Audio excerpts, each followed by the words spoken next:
17 ఎవరిని గురించి జాగ్రత్త కలిగి ఉండాలంట? మనుష్యులను గురించి జాగ్రత్త పడుడి. ఇక్కడ జంతువుల గురించి అనట్లే, వస్తువుల గురించి అనట్లే.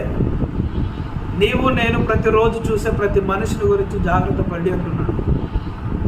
మనుషులను గురించి జాగ్రత్త పడి వారు మిమ్మును మహాసభలకు అప్పగించి తమ సమాజ మందిరములలో మిమ్మును కొరడాలతో కొట్టింతురు. వీరికి అన్యజనులకును సాక్షార్థమై నా నిమిత్తము మీరు అధిపతుల యొద్దకును రాజుల యొద్దకును తేబడుదురు.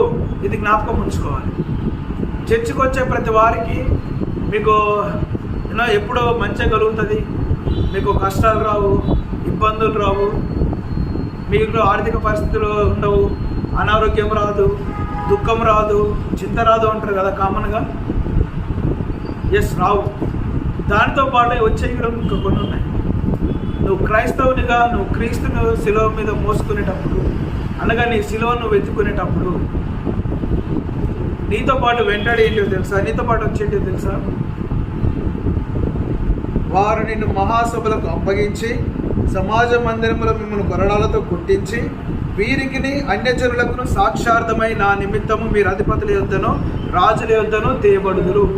ఇది యాక్చువల్గా in the context of Jewish people. సమాజ మందిరాలు ఎవరికి ఉంటాయంటే యూదులకు ఉంటాయి. యేసుక్రీస్తు వారు నివసించే కాలంలో చర్చెస్ లేవు.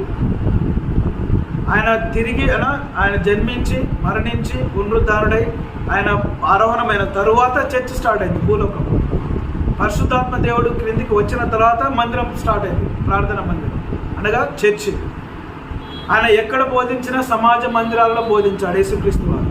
సమాజ మందిరాలు ఏంటంటే యూదులు కానీ పరిసయ్యులు కానీ శాస్త్రులు కానీ మత పెద్దలు కానీ వారందరూ ఒక చోట సమూహముగా చేరుకొని ధర్మశాస్త్రాన్ని బోధించడానికి, నేర్చుకోవడానికి, తెలియజేసుకోవడానికి, ఒకరి నుంచి ఒకరు నేర్చుకోవడానికి మనం ఎలాగైతే చర్చెస్లో గ్యాదర్ అయ్యామో ఆ కాలంలో సమాజ మందిరాలు ఉండేవి. స్టిల్ దే ఆర్ ఎగ్జిస్టింగ్, ఇప్పటికీ ఉన్నాయి, కానీ మన దగ్గర కాదు, యూదులు. అయితే సమాజ మందిరంలో మిమ్మల్ని తీసుకువచ్చి కొరడాలతో కొట్టించదని శిష్యులకు చెప్తూ జాగ్రత్తలు చెప్తూ నా సాక్షార్థమై మిమ్మల్ని అందరి ఎదుట తేబడుదురు. 19 వారు మిమ్మల్ని అప్పగించబడినప్పుడు ఏలాగు మాట్లాడుదమో ఏమి చెప్పేదమో అని చింతింపకుడి. మీరేమి చెప్పవలనో అది ఆ గడియలోనే మీకు అనుగ్రహింపబడును.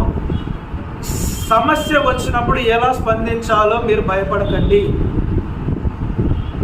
దేవుడు శిష్యులతో చెప్తున్నమాట. మీరు ఇవ్వబడినప్పుడు